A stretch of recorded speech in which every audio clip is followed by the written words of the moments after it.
Hey everyone, this is 80 Dash. I'm going to do a video on the new patch called The Living Story, Flame and Frost, The Gathering Storm. There's a lot of new changes. I'm going to be over the changes that apply to the characters that I'm actually good at, and a lot of fixes that they made this patch. Okay, feelings on this patch. There's some positive changes. There's also a lot of nerves, a lot of nerves. So get ready to rage a little bit. That's definitely gonna happen. Okay. In the living story, a bunch of new things has happened. Okay, we're now finally gonna be able to see who we're gonna go up against in this story arc. So there's gonna be events revolving around that. Also, the refugees in Holbreg and COF have gotten too much, so they're sending people to Lion's Ark. So there's going to be refugees in Lion's Ark as well. And you can still get your good old um, refugee volunteer achievement. So you can still earn that. It'll be fine. Alright, let's talk about dailies. You can now actually pick your dailies. Let's see how that works. You only need to complete a subset of the achievements to complete your daily or monthly in the number required in the quiz. Alright, so you need to complete 5 dailies. Pretty simple. And you can flag which achievements to track. You can pick whichever one of the dailies you end up doing. So you can just go around your merry way doing whatever you need to do. And you can complete tons of different ones. You don't have to complete gathering anymore. Group events you can do. There's a lot of cool different ones. I have a video on dailies if you guys want to go ahead and check that out. So there's some pretty interesting idea here. It's not actually making you choose. It just, this clicker is actually to put it up on your flag over here. So it seems pretty interesting. This is one of the positive changes, guys. This is really great. Great job on that. Okay, a new version of event scaling has been coming up. Alright, this is, I don't know how big of a deal it's going to be, but we will find out soon enough.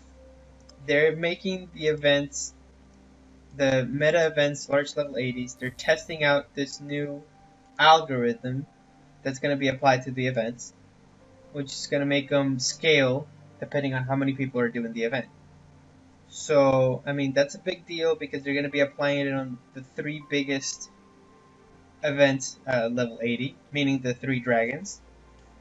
And we'll see how much harder it's going to be for people to actually complete the dragons now that it takes a lot more. They're going to be adding different mobs and the boss is going to be getting harder. So, they also added previewing to the trading post. So that's a good news. Everybody's been wanting that for a long time. I know most people want it because they want to check out how they look with legendaries. It's pretty ridiculous. But it is actually very useful for people who are looking for weapons or armors that are not common. And you just want to see what it's going to look like in your character because you've never seen it before and you don't want to go alt tab or whatever outside. Let's see if we can get a little preview of it. What weapon have I been wanting for a while? Well, there's a weapon that I've been trying to get, which is a pretty ridiculous weapon, which is full fire. Let's see if I can get it to show.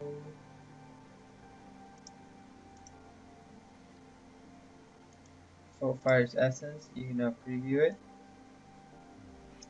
Alright, so the new changes to the weapon preview is you can show it stowed, you can show it wielded, okay, and you can also show the weapon only. It's pretty spiffy, but again, this is useful if you don't want to spend 500 gold on a weapon. You go ahead and look for example, Skybringer, which is what I'm using right now. You can check it out, you know, just cheap. Skybringer is pretty cheap. You can find, let's see, Naga's Fang. Oops.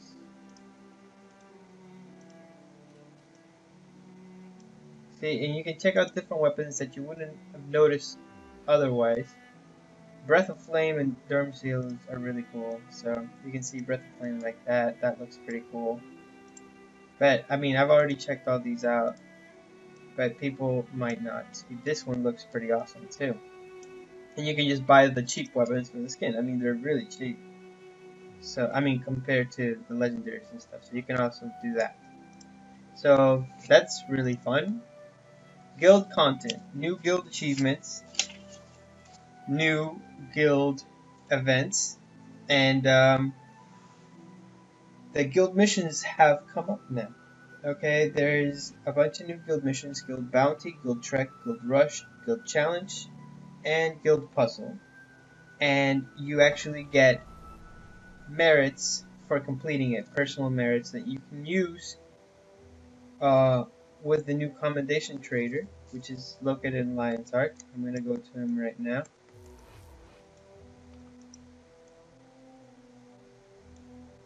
Okay, you collect these tokens by doing guild missions, which everybody's going to want to be doing now because the commendations are really powerful, especially in what they get you, which are Ascended Earrings. Finally, they're here, and now you can have a full set of Ascended gear in your earrings, or in your jewelry department. So here are all the Ascended Earrings. They have all kinds of stats. It's great. And for some reason, it doesn't seem very expensive unless these guild commendations are really hard to get. You know, for the Laurel vendors, it was really sort of expensive. You know, you had to grind for a while to get anything with the Laurel vendors. So it might be really hard to get those 12 Ascended. Those 12 tokens to get the Ascended gear. So we'll see about that. Couple of reward updates. You get credit for killing creatures easier in situations where many people are attacking a single target.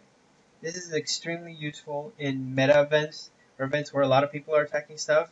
And sometimes you might get a silver even though you were there and you were trying to attack people, but since there's so many people attacking it, they just disintegrate. So this is going to be real helpful in helping you get all those golds and all the experience. So this is mostly for people trying to level up using meta events like Maw, which a lot of people are going to be upset about this. Alright, let's see.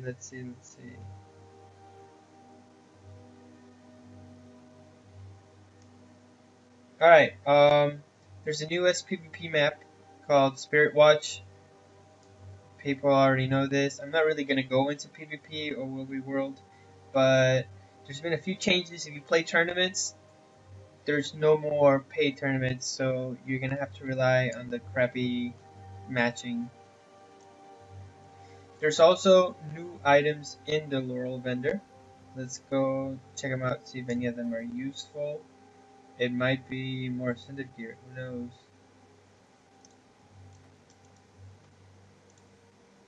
Let's see.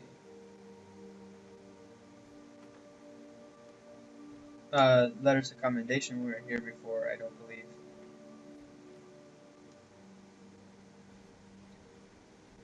I think obsidian shards were already there. Ascended gear. One-time purchases and oh, more ascended gear. Wow. Holy crap. This is a game changer right here, guys. Um, all the earrings and stuff that you could buy with the guild, they're here, but they're 40 laurels plus 50 gloves of ectoplasm. It sounds pretty ridiculous to me. So those commendations are either going to be insanely hard to get or there's something going on that they're rewarding people in a guild way too much compared to if you're not in a guild. So that seems kind of ridiculous. Okay. They also increase the loot on chests for meta events. So you're going to be getting more stuff and better stuff. But here's the biggie, guys. Apparently for some meta events, I'm not sure if it's all meta events, because it might be all, these chests can only be looted once per day. So there's not going to be a billion people farming Maw all day, every day, for the rest of their lives. This is a good thing. No, this is a bad thing. In every possible way, I'm trying to find the good in it. They're trying to make people do the other meta events, which makes sense because I always do the other meta events anyways. Like when I'm farming and doing Maw, which I only really farm and do Maw when I'm trying to level my character because it's a great experience and it's a lot of fun to do. You know, you have a bunch of people, you talk to them. So you do Maw, and Maw is on a 30-minute timer, right? So after you do Maw, I go ahead and check on all my other timers, and I do the other meta events. So their reasoning behind making this chest only lootable once per day is that people go do the other meta events. But it's pretty ridiculous because the other meta events aren't up as often as Maw. So I would go do another meta event, then I go back to Maw. Then I go do another meta event, and then I go back to Maw. So, I mean, a lot of the level 80s are not going to be doing Maw that often. You know, they do it once a day, and then it's going to be once a day per character. So it's not account bound, but still, it's pretty ridiculous. They also added 5-stat combo ascended rings. They're going to have improved stats. So that's a plus. Let's see. There's going to be some big changes in the way monsters react to stealth. Okay. Let's see. Basically, that means that stealth is not going to clear aggro anymore, which is a huge deal because in a lot of explorable dungeons and fractals, a lot of people use stealth items to get past certain points, but that's not going to be able to happen anymore. Also, along the lines of those, the spy kits, the Ash Legion spy kits and the other spy kits, they have a 60-second cooldown on them, so that's pretty ridiculous now. Alright, some world polish. Let's see.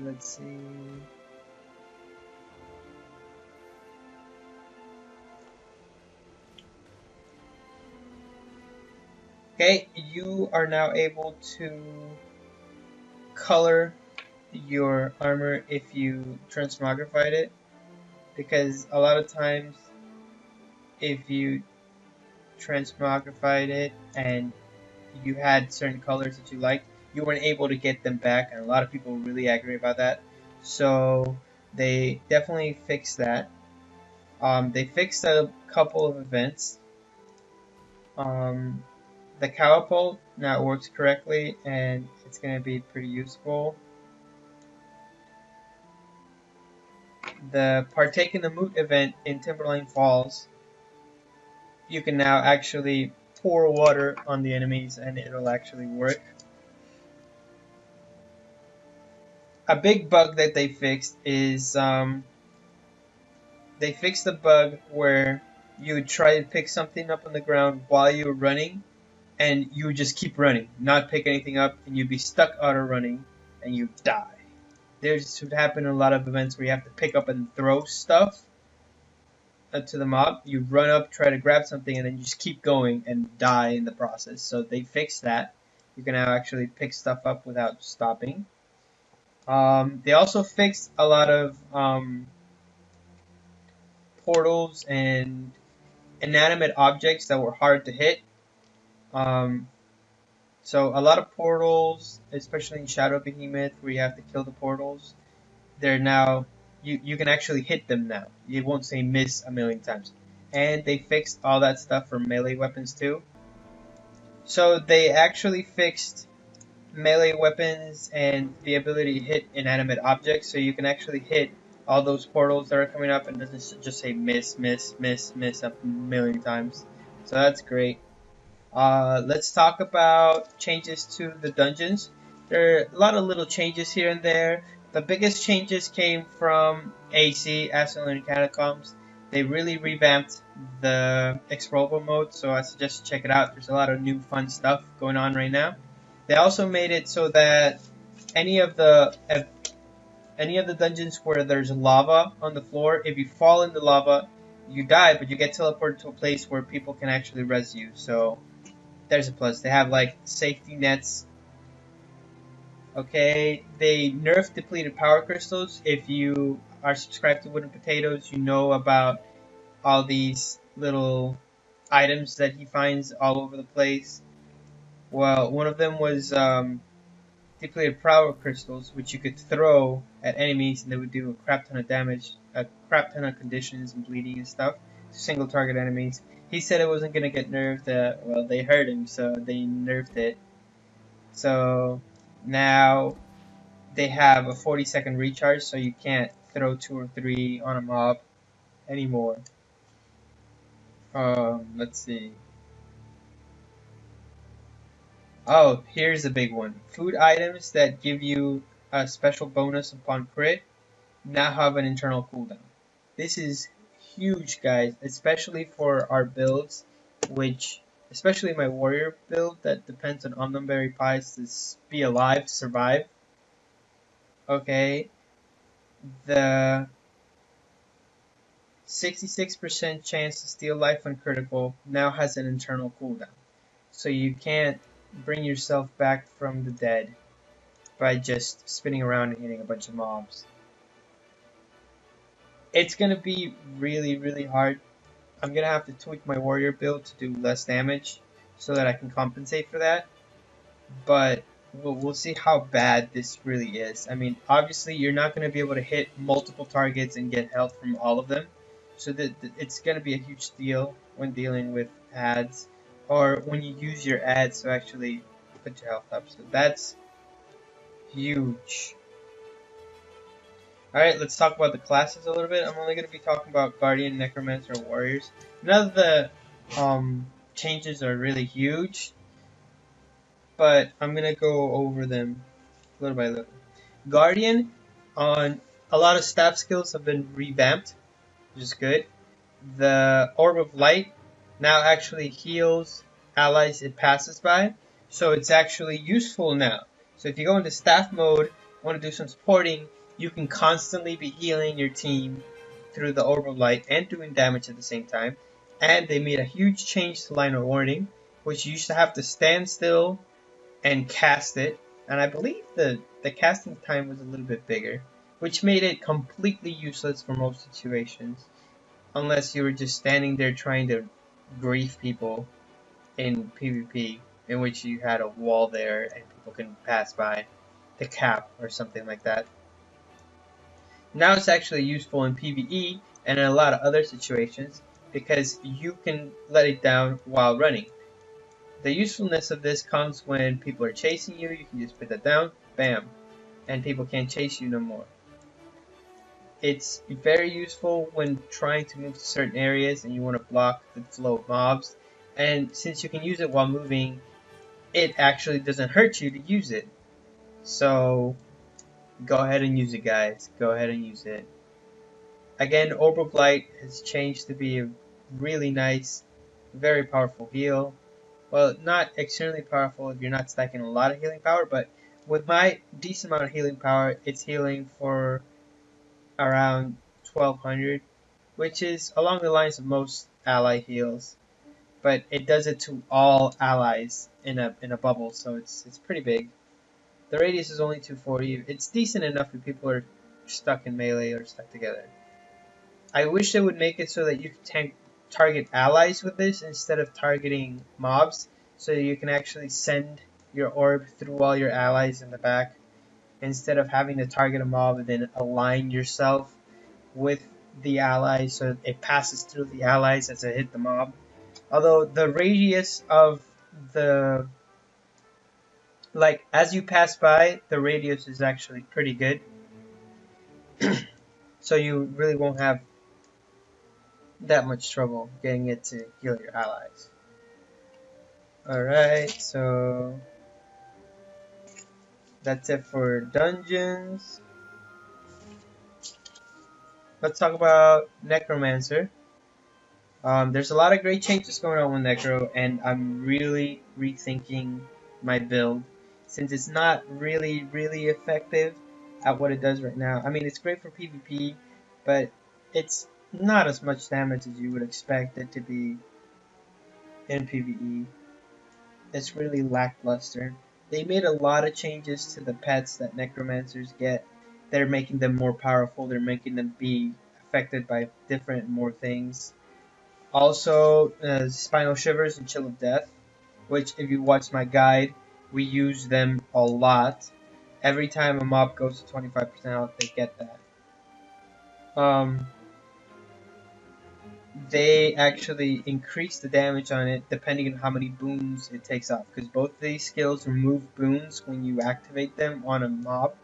So it does 150% more damage if it removes 3 boons. Does 50% more damage if it removes 1 boon. So that's like a crit on top of a crit.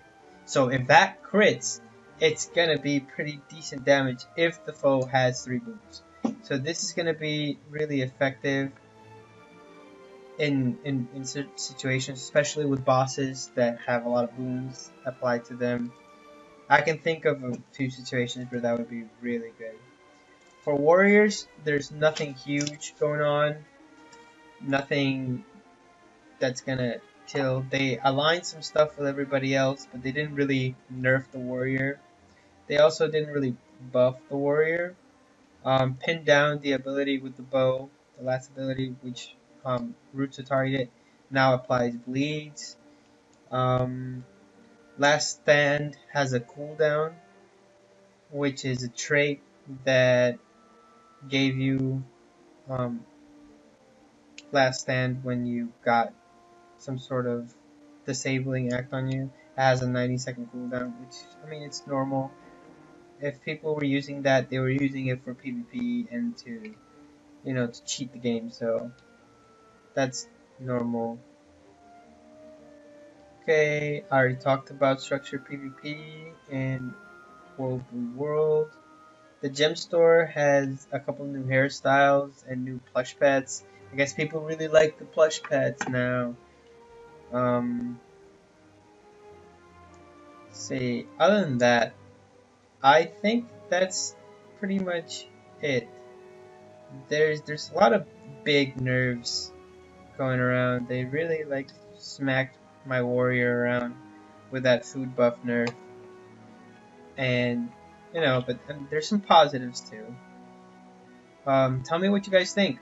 Again, I'm Iggy Dash. Subscribe, and that's it. Thank you.